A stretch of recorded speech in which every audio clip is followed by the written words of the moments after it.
वो हमारे परिवार की ज़रूरतों के लिए है, हमारे लिए, हमारे जीने के लिए। परमेश्वर हमें रास्ता दिखाता है और उस रास्ते में हमें चलना है। इसलिए मैं आपको ये 3 वचन बताऊंगा, जिस वचन को अगर आप बिस्तर में ही, अगर आपको टाइम नहीं है, काम में व्यस्त रहते हैं, तो आप कम से कम बिस्तर में लेटे लेटे उन वचनों को बोलें, याद करें, मनन करें कि प्रभु का वचन मुझसे क्या कह रहा है, मेरे जीवन के लिए क्या कहना चाहता है। सो मेरे प्रभु, आइए हम इन 3 वचनों को पढ़ें। अगर आप हमारे चैनल में नए हैं तो हमारे चैनल को सब्सक्राइब करें और बेल आइकन के बटन को भी दबा दें, ताकि हम आपके परिवार के लिए सुबह शाम प्रार्थना कर सकें। मेरे प्रभु, मैं आपको सबसे पहला वचन बताना चाहता हूँ। सबसे पहला वचन है मत्ती 6:10। इसमें ऐसा लिखा है, तेरा राज आए, तेरी इच्छा जैसे स्वर्ग में पूरी होती है वैसे पृथ्वी भर भी हो। इसका मतलब ये है, यीशु मसीह हमें जब प्रार्थना करना सिखाता है तो ये इस वाक्य का उल्लेख करता है कि तेरा राज आए। तेरा राज मतलब हमारे जीवन में, इस पृथ्वी में परमेश्वर का राज आएगा।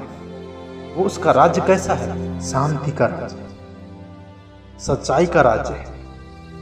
उसके राज्य में न कोई बीमारी है, न कोई गम है, न कोई तकलीफ है। उस राज्य की बात यीशु मसीह हमें बता रहा है। अगर हम परमेश्वर से प्रार्थना करते हैं कि प्रभु तेरा राज्य मेरे जीवन में हो, मेरे परिवार में हो, मेरे बिजनेस में, मेरे नौकरी में, मेरे ज़रूरतों में प्रभु तू हो, तो मुझे कोई कमी नहीं होगा। तेरी इच्छा जैसे स्वर्ग में पूरी होती है वैसे ही पृथ्वी पर भी हो। यीशु मसीह बताता है कि स्वर्ग में परमेश्वर की इच्छा पूरी होती है। जैसे परमेश्वर की इच्छा जो है स्वर्ग में पूरी होती है, वैसे ही उसकी इच्छा पृथ्वी पर भी पूरी होना चाहिए। हमारे जीवन में, हमारे घर में, हमारे समाज में, हमारे देश में। ये अच्छा वचन है। अगर हम इसको मनन करेंगे, क्या मनोहर बात लिखा है कि परमेश्वर की इच्छा पूरा होता है वैसे हमारी इच्छा भी पूरी होना चाहिए। दूसरा वचन निर्गमन हम पढ़ेंगे मेरे प्रभु। निर्गमन 23 अध्याय उसका 25 वचन। इसमें ऐसा लिखा है, परमेश्वर की उपासना करना, परमेश्वर तेरे बीच में से सारे रोगों को दूर करेगा। अब जो भी हमारे जीवन में जो समस्याएं हैं, बीमारियां हैं, परेशानियां हैं, उसको दूर करने के लिए हमको उपवास करना पड़ेगा।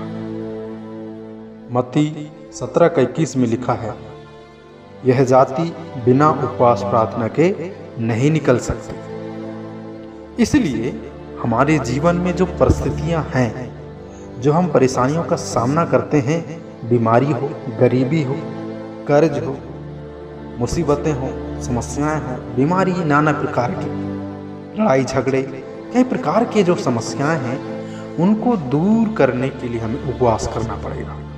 ये वचन बता रहे हैं, मैं नहीं। बाइबल हमें शिक्षा देता है, ये सिखाता है कि तुम उपवास करोगे तो ये रोग तुम्हारे बीच में से दूर हो जाएगा, बीमारियां दूर हो जाएंगी। बीमारी ही नहीं, हर समस्या की बात कर रहा हूँ, क्योंकि वचन कहता है तुम अगर भरोसा कर लो और इस पहाड़ से कहोगे सरक कर चला जा, तो वो चला जाएगा। यस, इस वचन को आप जरूर लेटे लेटे पढ़ें, मनन करें और परमेश्वर के वचन पर ध्यान दें और उस पर चलें। तीसरा वचन यूहन्ना 15:7। इसमें लिखा है, यदि तुम मुझ में बने रहो और मेरी बातें तुम में बनी रहे, तो जो चाहो मांगो वह तुम्हारे लिए हो जाएगा। इसका मतलब ये है कि जब हम परमेश्वर से उपवास करते हैं, उससे प्रार्थना करते हैं, तो हम उसमें बने रहते हैं। लेकिन एक बात और है, मेरी बातें तुम में बनी रहे।